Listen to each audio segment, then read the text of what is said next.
আসসালামু আলাইকুম। আমি আজকে দেখাবো শিং মাছের রেসিপি। আমি প্রথমে শিং মাছগুলো কেটে কুটে সুন্দরভাবে পরিষ্কার করে নিয়েছি, দেখতেই পাচ্ছেন। আর এই মাছগুলো সুন্দরভাবে পরিষ্কার করার জন্য আপনি একটা টিপস ব্যবহার করতে পারেন। কিছু পেঁপে পাতা কুচি করে কেটে নিয়ে তারপরে পরিষ্কার করতে পারেন। মাখিয়ে রাখলেই একদম নিমিষেই শিং মাছগুলো পরিষ্কার হয়ে যাবে। আর এই টিপসের একটা ভিডিও আছে আমার চ্যানেলে, আশা করি ফলো করে দেখে নেবেন। তারপর যাই হোক, আমি মাছগুলো পরিষ্কার করে সুন্দরভাবে কেটে বেছে নিয়েছি এখানে। আর শিং মাছ অনেক শরীর স্বাস্থ্যের জন্য খুবই উপকারী একটা মাছ। তারপর আমি কড়াইতে তেল দিয়ে দিলাম। তেলটা প্রায় গরম হয়ে এসেছে। তারপর একে একে আমি সব কিছু পেঁয়াজ কুচি, মরিচ কুচি, আলু, টমেটো দিয়ে দিয়েছি। সব কিছু একেবারেই তেলে ভেজে নেব। আর এখানে মরিচের সংখ্যাটা একটু কম দিয়েছি, আপনাদের রুচি সম্মত দেবেন।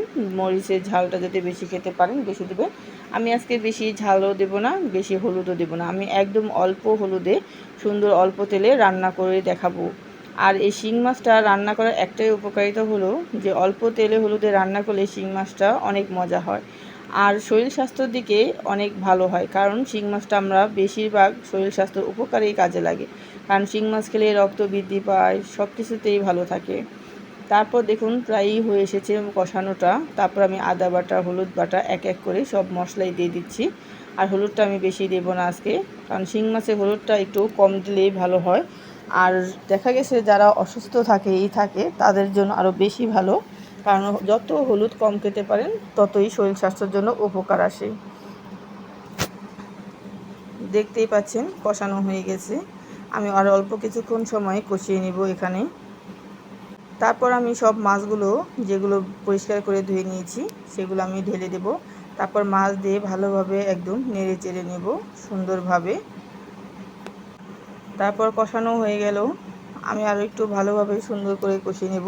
কারণ মাছে যদি কষানোর সময় মশলাটা না ঢোকে তাহলে মাছটা খাওয়ার সময় কামড় দিলে কেমন জানি একটা সাদা সাদা লাল ভাবটা আসে। যেমন লবণ সুন্দরভাবে কষিয়ে নিলাম। তারপর এখানে আমি পানি দিয়ে দিব। আর বেশি পানি এখানে আমি দেব না, পরিমাণ মতো পানি দিয়ে ভালোভাবে নেড়ে চেড়ে দেবো। দেখতেই পাচ্ছেন হলুদে বেশি কালারটা হয়নি, অল্প হলুদেই হয়েছে। তারপর আমি এটাকে সুন্দরভাবে ঢাকনা দিয়ে কিছুক্ষণের জন্য ঢেকে দেব, যতক্ষণ পর্যন্ত বলক না আসে। আমি ঢাকনা দিয়ে ঢেকে দিলাম। আর আমি মাটির চুলায় রান্না করলাম। মাটির চুলায় রান্না করতে আমার বেশ ভালো লাগে। আমি গ্যাসেও করি, মাটির চুলাতেও করি। আর মাটির চুলার রান্নাটা আমার মনে হয় কি বেশি স্বাদের হয়ে থাকে, এই জন্য। যাই হোক না কেন, তারপর দেখতেই পাচ্ছেন বলকই চলে এসেছে। মাছটাও প্রায় হয়ে এসেছে। আমি কিছুক্ষণ ওয়েট করব মাছটা যতক্ষণ সিদ্ধ না হয়ে। আর আপনারা এই আলুর পরিবর্তে পেঁপেও দিতে পারেন, কারণ পেঁপে দিয়ে শিং মাছটা রান্না করার স্বাস্থ্যসম্মতারও বেশি। কারণ শিং মাছ দিয়ে পেঁপে দিয়ে খেলে যারা অসুস্থ আছে বা যাদের রক্ত কম তাদের জন্য খুবই একটা উপকারী। তারপর দিয়ে দিলাম ধনেপাতা কুচি আর জিরে গুঁড়ো। আমি দুইটা একসাথে দিলাম, আপনারা চাইলে যে কোনো একটাও দিতে পারেন। আমার তরকারিটা প্রায় হয়ে এসেছে। আমি কিছুক্ষণ চুলার উপর রেখে নামিয়ে রাখবো। দেখতেই পাচ্ছেন তরকারিটা একদম কষা কষা হয়ে গেছে। আর শিং মাছটা একটু ঝোল রাখলেই ভালো, ঝোলে এর উপকারিতা আছে। তারপর দেখুন নামিয়ে নিলাম, শিং মাছ রান্না হয়ে গেল। আর শিং মাছ রান্নার রেসিপিটা আপনাদের কাছে কেমন লাগলো অবশ্যই জানাবেন।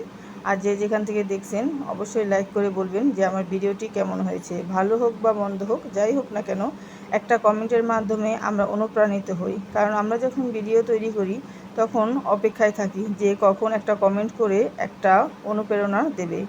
ভালো হলে ভালো বলবেন, মন্দ হলে বলবেন, কোনো সমস্যা নেই। তারপর আমি তরকারিটা বেড়ে নিচ্ছি। তরকারিটা বেড়ে নিলাম। দেখতেই পাচ্ছেন কালারটাও খুব সুন্দর এসেছে। আর ভিডিওতে ভুল থাকতেই পারে, এটা তো আপনারাই আমাদের ভিডিওতে ভুলটা ধরিয়ে দিবেন, তাহলে তো আমরা সামনে ভালো ভালো কন্টেন্ট আপনাদের উপহার দিতে পারবো। তারপর আমি এখানে সুন্দর করে সাজিয়ে নিলাম। দেখতেই পাচ্ছেন প্লেটে ভাত দিয়েছি, তরকারি দিয়েছি, ভাজি দিয়েছি। আমার এই ডেকোরেশনটা কেমন হয়েছে লাইক কমেন্ট করে জানাবেন অবশ্যই। যে যেখান থেকে দেখলেন এতক্ষণ সবাইকে অসংখ্য ধন্যবাদ। আল্লাহ হাফেজ।